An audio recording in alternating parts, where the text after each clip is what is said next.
The Crow Girl Season 2 delivers one of the most emotional and morally complicated endings in recent crime television. What begins as another murder investigation slowly transforms into a heartbreaking story about trauma, justice, identity, and love. By the finale, the mystery surrounding the killer is finally solved, but instead of offering simple answers, the series leaves viewers questioning whether justice and healing can ever truly exist after years of unimaginable abuse.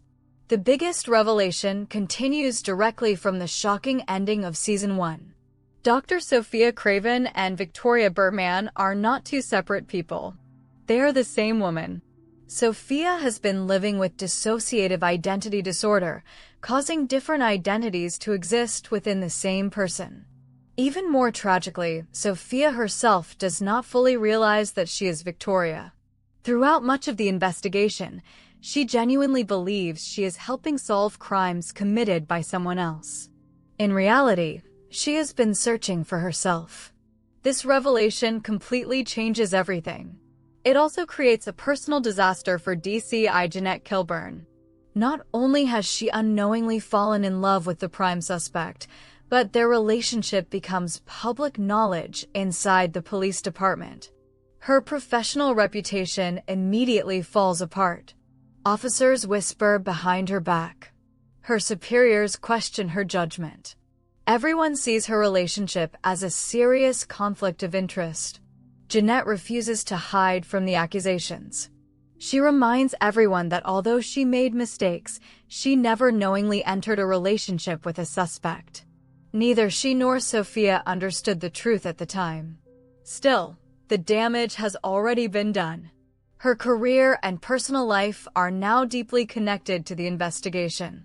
As the police continue gathering evidence, flashbacks reveal the horrifying abuse Sophia suffered during childhood. These memories explain how Victoria was created. The alternate personality became a psychological defense against years of unimaginable trauma.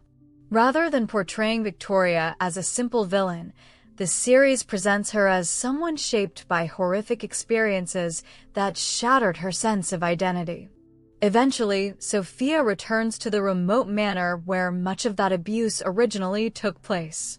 Another gathering of powerful people is happening there. Once again, vulnerable young girls are being brought to the estate. Sophia refuses to allow history to repeat itself. This becomes the final mission for both Sophia and Victoria. Meanwhile, Jeanette receives a location message from Sophia. Despite everything that has happened, she cannot ignore it. She races to the manor hoping to stop whatever is about to happen. When she arrives, something immediately feels wrong. Music still fills the building. The lights remain on. But the celebration has already ended. Nearly everyone inside is dead. The massacre has already taken place. Jeanette soon discovers several frightened young girls hiding safely inside one of the rooms. Earlier, Sophia secretly gathered them together and promised they would be protected until everything was over. This moment is incredibly important because it shows the difference between Sophia's true intentions and Victoria's violent methods. Her goal was never to hurt innocent victims. She wanted to save them from the same nightmare she once experienced herself. As Jeanette searches the estate, she discovers a horrifying pool filled with bodies. Flashbacks reveal exactly what happened. Sophia electrocuted the party guests, killing those connected to years of abuse and exploitation. The massacre represents Victoria's attempt to deliver justice where every legal system had failed. Eventually, Jeanette finally catches up with Sophia. However, Victoria is now completely in control. Knife in hand, she confronts the woman she loves. Instead of immediately attacking, Victoria explains why she believes everything she has done was necessary. She reminds Jeanette that she repeatedly asked authorities for help throughout her childhood. She spoke to teachers. She spoke to police. She tried telling adults what was happening. Nobody protected her. From Victoria's perspective, talking achieved nothing. Violence became the only language her abusers ever understood. Jeanette responds from a completely different emotional place. She is devastated not only by the murders, but also by the deception surrounding their relationship. She believed Sophia was real. She believed she had fallen in love with someone she could trust. Instead, every memory now feels painfully complicated. Victoria quietly reveals something equally heartbreaking. Both Sophia and Victoria genuinely love Jeanette.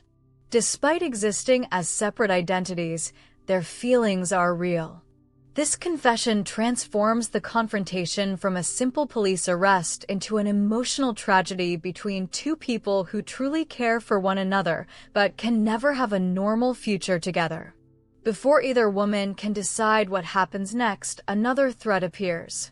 One of Sophia's surviving abusers suddenly arrives carrying a gun. He opens fire, wounding Jeanette in the leg. Sophia immediately fights back and manages to disarm him. For a brief moment, Jeanette successfully convinces her to spare his life. It appears the cycle of violence might finally end. Then the man makes one final mistake. Instead of showing remorse, he mocks Sophia about the abuse she suffered and the suffering of countless other young girls. Those cruel words destroy the fragile self-control she had been fighting to maintain. Without hesitation, Sophia shoots him in the head. This final killing perfectly captures the tragedy of her character.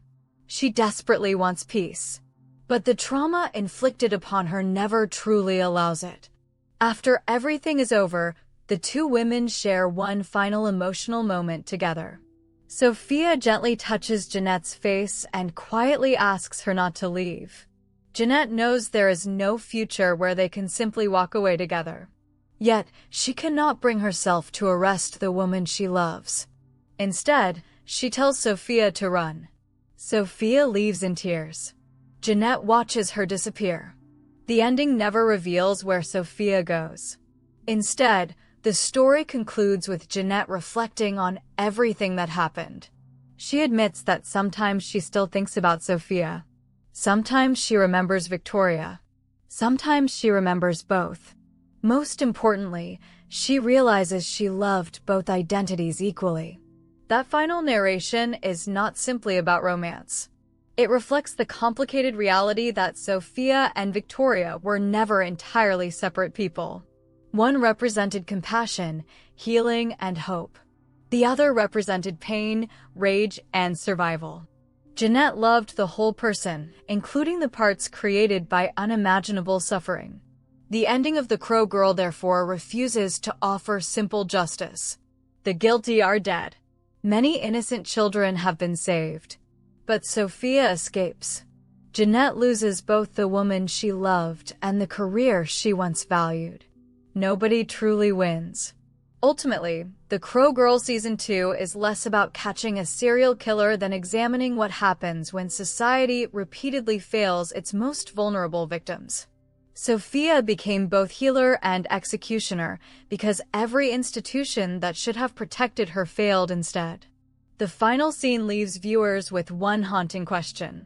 If justice never arrives when it is needed most, what kind of person can trauma transform someone into, and can love ever survive after discovering such devastating truth?